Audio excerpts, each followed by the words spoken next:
Hey gang, and welcome back to another episode of Design to Move. My name is Ryan Maxwell. Today we're going to target the pec minor. This is a little triangular muscle that attaches the coracoid of your scapula down to your third and fifth rib. It's a depressor of the shoulder anteriorly, so it internally and inferiorly rotates your glenohumeral joint. The problem with that is it leads to disruption in the natural path of movement of the glenoid shelf as your humerus comes up. It's opposed by little muscles back behind your shoulder blade called your rhomboid and mid-trapezius, which are going to help depress and retract the shoulders. Because it's commonly overused and it leads to impingement at the shoulder, we're going to show you how to release it using a lacrosse ball and then strengthen the scapular stabilizers, the rhomboid and the lower mid-trapezius. You're going to need a lacrosse ball, a heavy weight, a light weight. I'm using a 25 for my heavy, a 2 for my light, and an exercise tube. If you have any questions on anything we go over today, reach out to us at admin@fluidhealthandfitness.com. Let's get right into it. This is a self-myofascial release of the pec minor using a lacrosse ball.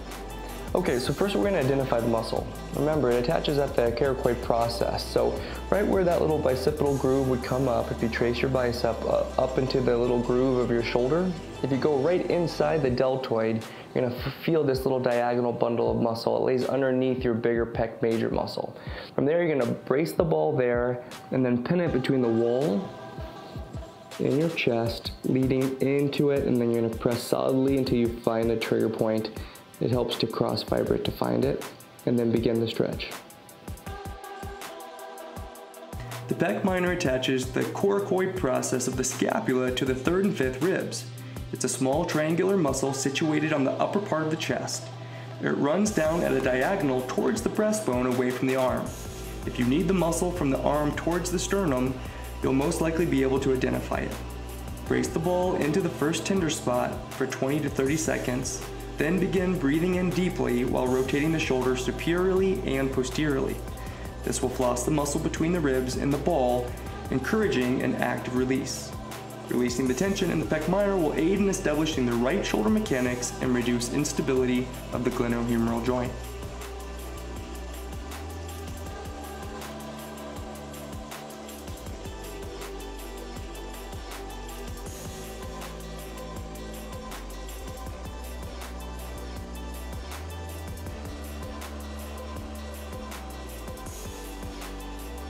Okay, let's move on. This is a neuromuscular stretch of the pec minor using just body weight. Okay, so now that we've inhibited the muscle, we're going to get ourselves situated so that we can stretch it.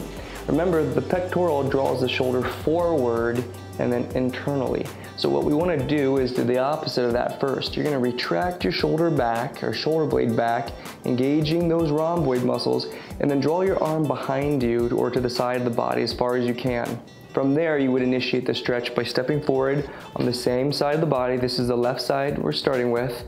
Brace the arm against a doorway, or in this case, a wall. And then you're going to subtly put pressure into the pec, feeling that stretch from the sternum or from the rib cage up to the humerus. Make sure that you keep the elbow underneath the shoulder and lean into it. Let's begin. Stretching the pec minor is similar to a common pec stretch with a few variations. First, make sure that you retract your shoulder blades down and towards your spine without over-shrugging or letting the humeral head roll internally. Once you've brought the muscle to its end-cap range of motion, apply a subtle 1 to 2 pounds of pressure, making sure not to let the joint move from its centered position. After 20 seconds, press the arm forward and roll the shoulder joint forward into a flexed pec minor position. This is a neuromuscular stretching protocol. Facilitating or flexing the pec minor for 7 seconds, then releasing it for 2 seconds, then breathe out and release the muscle and resume the stretch. A new range of motion should occur. Repeat the process 1 to 3 times and then move on.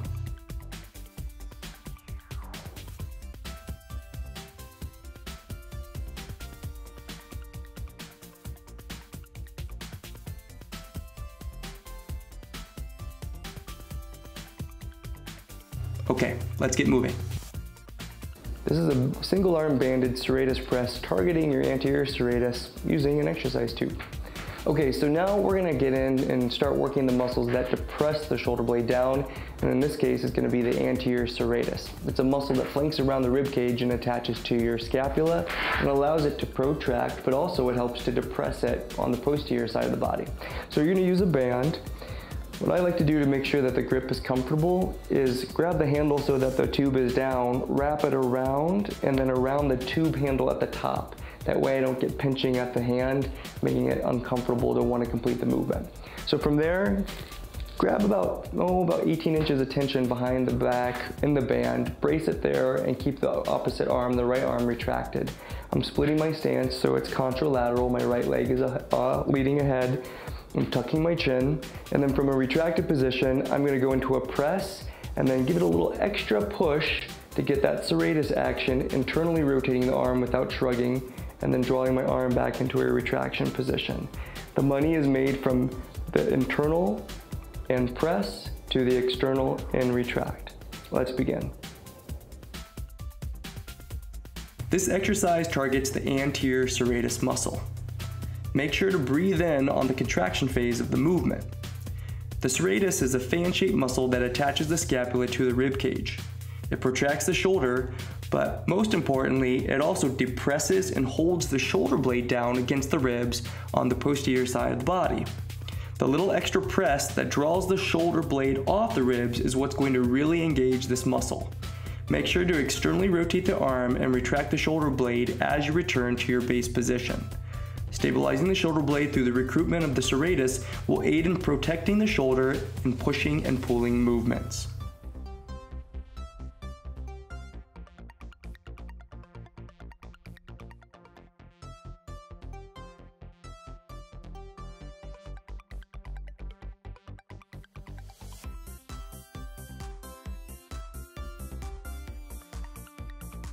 All right, let's hit the next one. This is a sideline lateral delt raise using a small dumbbell to isolate the mid-trapezius muscles.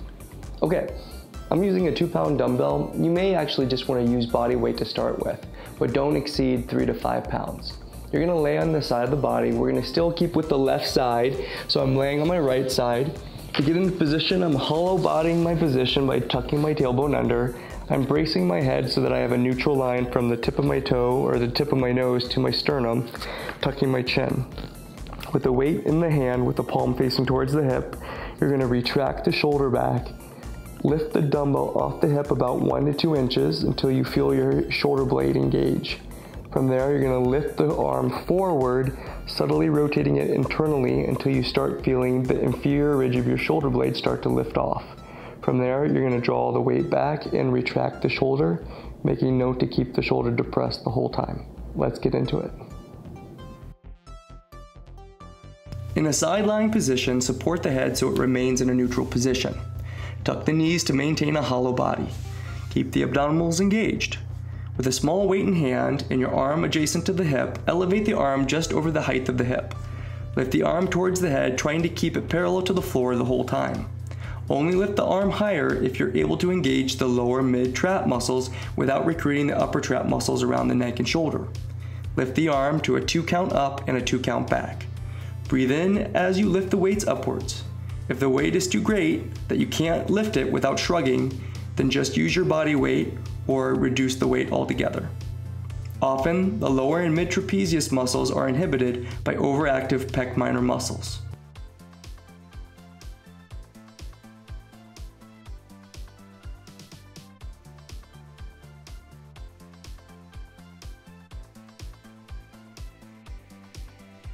Okay, next movement. This is a bent over dumbbell row using a dumbbell to isolate the latissimus dorsi muscle. Well, now that we've released the pec minor, we've engaged the subscapularis and the mid trapezius muscles that stabilize the shoulder joint, let's put it all together by targeting the lat muscle in a row position. You're going to step back, hinging at the hip, with the weight in the left hand, palm facing in and internally rotated. First, begin the position by retracting and externally rotating the arm. Draw the arm into abduction with the elbow into the rib, and then create a subtle rotation through the external oblique on the opposite side. Come back to your beginning position, tracing the same movements, and then start over. Let's go ahead and get started. All of the aforementioned cues still apply when it comes to the stability of the scapula. Make a point to allow the arm to slightly roll inward as you lengthen through the arm. This is called pronation. As you pull the arm back, only pull it to the side of the rib cage.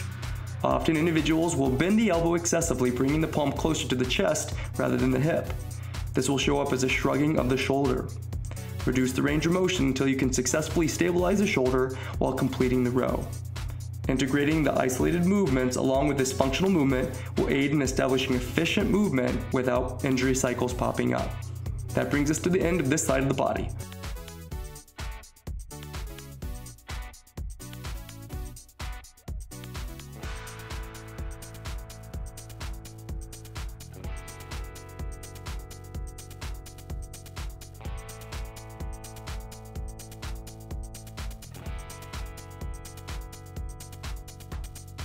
Let's hit the next side. This is a self-myofascial release of the Pec Minor using Lacrosse Ball. Okay, so we're going to target the opposite side of the body this time. Remember, the Pec Minor is a little triangular based muscle that comes from the caracoid, so if you run your fingers up the bicep, you can find that groove of where your pec meets up with the humerus. Just underneath of that, an internal, right or closer to your sternum, if you palpate your fingers back and forth across, you'll find a little diagonal groove or bundle. That's the Pec Minor. Take the ball, brace it there, and then lean into the wall. Push deep into it till you feel it, brace it there, and then begin. Let's go ahead and get started. The pectoralis minor can contribute to breathing pattern dysfunctions. People who are chest breathers commonly have overused and shortened Pec Minors. This is because the muscle is an accessory muscle in respiration. It helps to elevate the ribs as you breathe in. You can use this function to your advantage as you apply pressure with your lacrosse ball. Breathing out will act to lengthen the muscle. By pinning the adhesion point down while breathing out, this will act to floss the muscle between the ball and the ribs, encouraging a release.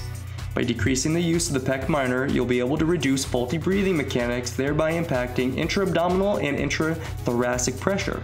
This will aid in establishing full body neuromuscular efficiency.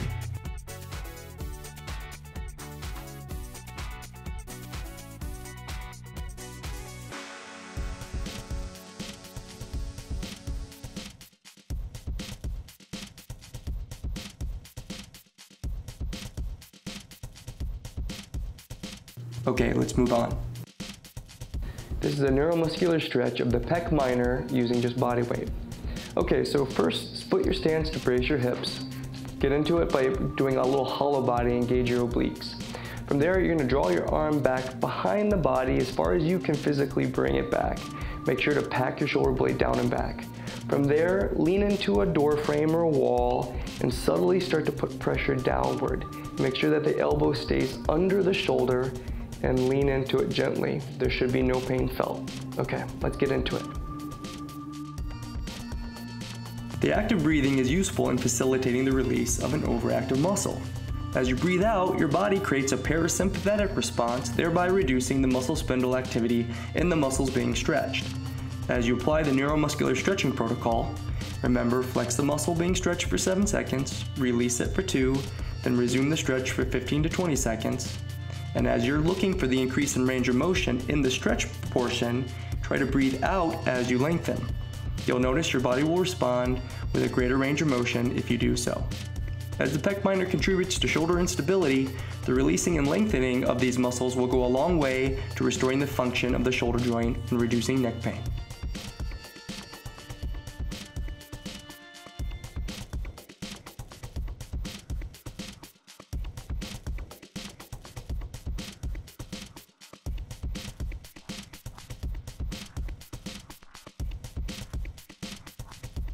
Okay, let's move on. This is the Bandit Serratus press, targeting the anterior serratus using an exercise tube. Okay, so now we're on the right side of the body, and again, we're gonna be targeting the anterior serratus. So wrap the tube around the body, make sure that it's behind and underneath your elbow. From there, I'm gonna wrap it around the tube handle so that it doesn't pinch off my hand, and I can focus on the movement itself, not the pain in my hand. And then I'm gonna split my stance up so that I'm contralaterally braced on the opposite leg. So from there, you're pushing your arm out into a pressing position, internally rotating, but then pushing just that a little amount at the bottom, and then retracting it and externally rotating, pulling your shoulder blade back. That's the extent of the movement. Let's go ahead and get into it. As you push through your arm, try to incorporate the external oblique by subtly rotating through your trunk. This coordination will help you to develop efficient force transmission in your gait or while you're walking or running, and help you to understand how your upper body impacts the stability of your lumbopelvic system. As you press your arm forward, resist the tendency to shrug the shoulder up or overly internally rotate the arm. Strengthening the serratus will reduce the upward pressure on the shoulder blade facilitated through the levator scapula. By extension, this can help in the reduction of pain in the neck and headaches.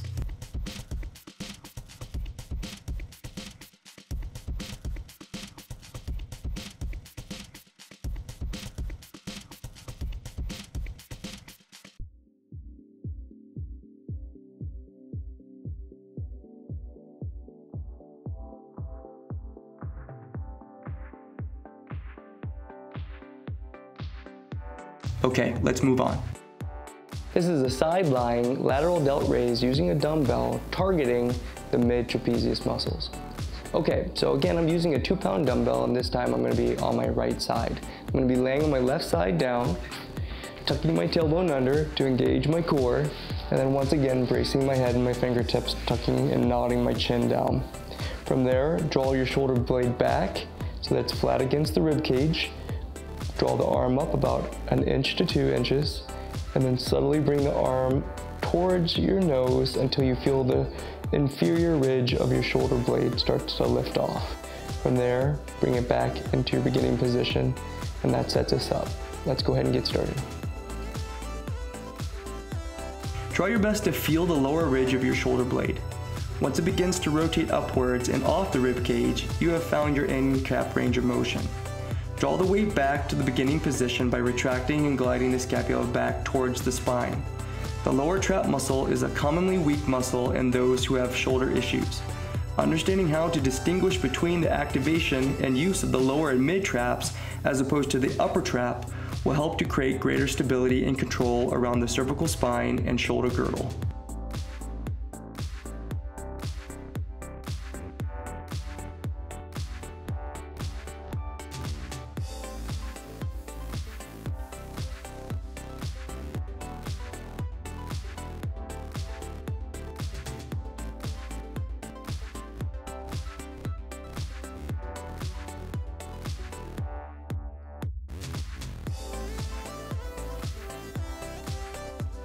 Okay, next movement. This is a OneArm Dumbbell Row, isolating latissimus dorsi using a dumbbell. Okay, so we're going to split our stance up, bringing our body weight behind us, putting the weight into the heel, then hinge forward through the hip, making sure to keep a nice neutral line from our shoulders down to our pelvis. From there, internally rotate and protract the shoulder at the beginning. To begin the position, you'll retract and externally rotate, draw the elbow to the rib, and then press through the rib cage, isolating the external oblique on the opposite side of the body, coming back to your beginning position. Let's go ahead and get into it. Often folks get tired in the hip and lower back and begin to bow over in this movement. When this happens, they'll draw their trunk more upright to try to compensate. Unfortunately, this alters the line of pull being created, putting more focus on the upper trapezius, drawing the arm up instead of behind the body. This directly opposes the benefit of what we're trying to do with this segment. If you see this occurring, you'll want to stop or reduce the tension and maintain a neutral spinal alignment along with a fixed crease at the hip at roughly 90 degrees. Developing fluid shoulder mechanics while integrating efficient full body movements will go a long way towards keeping you active and injury-free.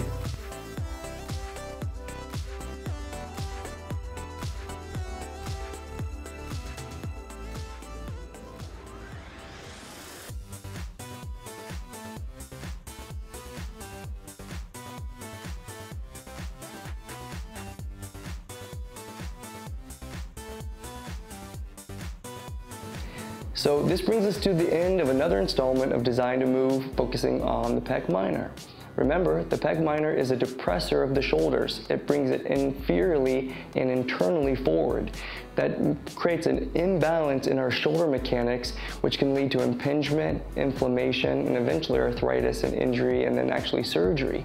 So it's very important that we learn how to open those muscles up, learn how to engage the muscles that depress and pull the shoulder blades back, and then integrate it into a movement like a lat pull, which is also going to help to keep our shoulders stable. If you have questions on any of these topics or any information related to upper cross or forward posture, please reach out to us at admin@fluidhealthandfitness.com. Remember, your body's designed to move, so stay in motion, and we'll see you next week.